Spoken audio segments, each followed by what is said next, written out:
Bismillahir Rahmanir Rahim. Assalamu alaikum wa rahmatullahi wa barakatuh, chers frères et sœurs. Welcome to Muslim Married Life, a space for remembrance, truth, and reconstruction. Here we are not talking about marriage as a simple social contract, but as adoration of a path to Allah, of a place where souls rest or sometimes get hurt. Before going any further, take a moment, subscribe, like this video, and share it with those around you, not just to support the channel, but so that the Muslim world remains disciplined, rooted in its religion, faithful to its culture, and aware of its responsibilities. Every share can save a home. Every reminder can prevent an injustice. Today we are addressing a sensitive topic, a topic that many prefer to avoid, a disturbing topic because it forces everyone to question themselves. The rights of spouses, what most couples don't know. This title is not accusatory, it is revealing. Because the reality is this: many couples love each other sincerely, but hurt each other. Many people want to do the right thing, but they act badly. And the main cause is not always bad intention. It's ignorance. Some husbands think they are within their rights when they are committing an injustice. Some wives feel oppressed without knowing that Allah has granted them clear rights. And sometimes everyone feels like a victim, while Shaitan rejoices in the silence and confusion. Marriage in Islam is not supposed to be a permanent source of tension. Allah did not create it so that one should dominate and the other should endure. He established it as a sign, a mercy, a source de sakinah. However, look around you. How many Muslim households live in emotional coldness? How many women cry in silence? How many men feel misunderstood, devalued, crushed by responsibilities they can no longer bear? The problem is not that Islam has not provided solutions. The problem is that we haven't learned them, or that we have replaced them with customs, egos, or biased interpretations. This video is not meant to judge. She is here to illuminate, to remind you that the rights of spouses are not negotiable because they come from Allah. And as long as couples continue to ignore these rights, conflicts will continue to multiply. Divorces are increasing, and children growing up in wounded homes. Why are so many couples unaware of their marital rights? We must have the courage to ask the question, how is it that Muslim couples with the Quran in their hands experience so much injustice in their homes? There is no single answer.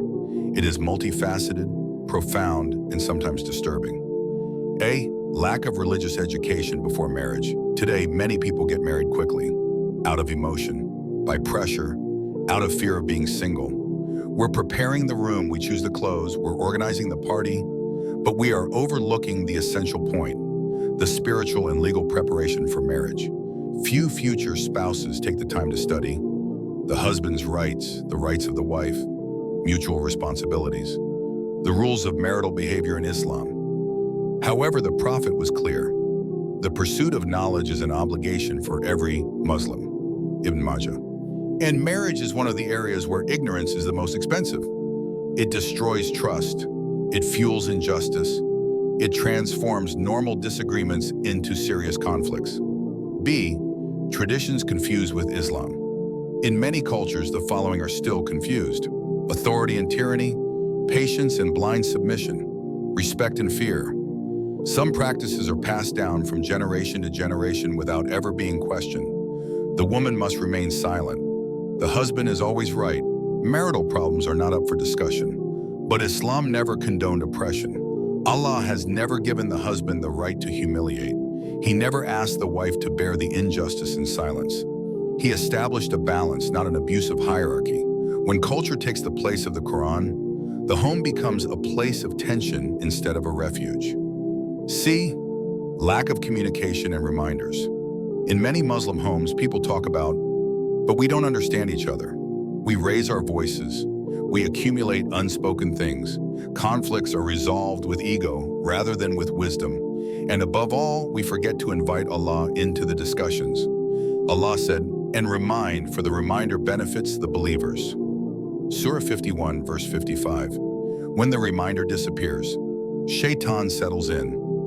Rights aren't forgotten. Each person is now only focused on their own needs. Islamic teachings on the rights of spouses. Islam has not left marriage to chance. He framed it with a divine, subtle, and balanced wisdom. Allah said, "And among His signs is that He created for you mates from among yourselves that you may find tranquility in them. And He placed between you affection and mercy." Surah 30, verse 21.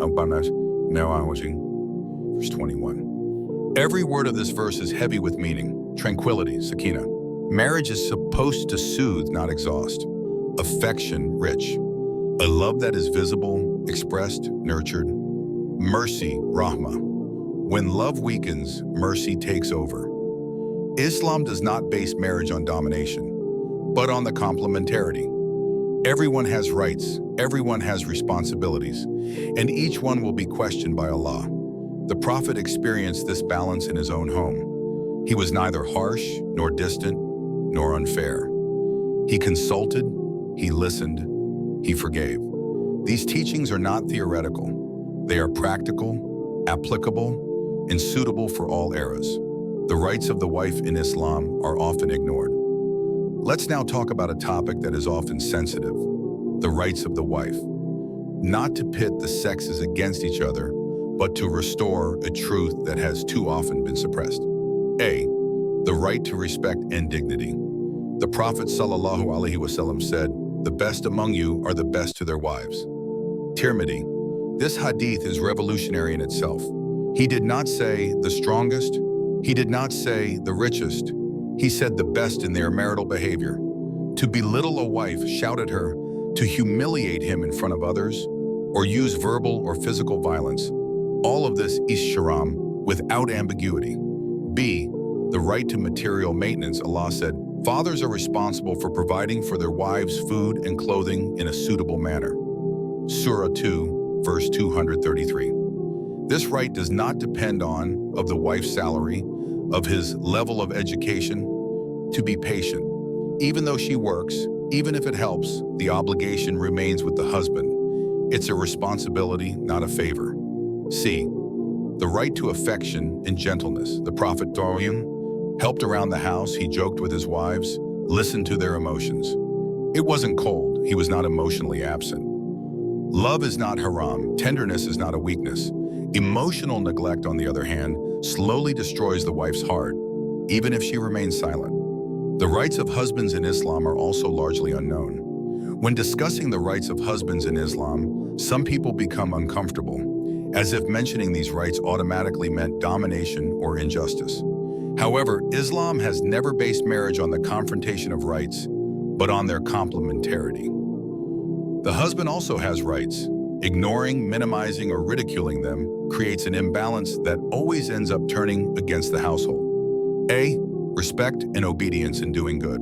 The Prophet ﷺ said, "If I were to order anyone to bow down before someone else, I would order a wife to bow down before her husband." Tirmidhi. This hadith is often misunderstood. He is not talking about actual prostration, which is exclusively reserved for Allah. He emphasizes the importance of respect, of the consideration and place of the husband in the family structure. The obedience that Islam speaks of is neither blind nor oppressive. She is conditioned.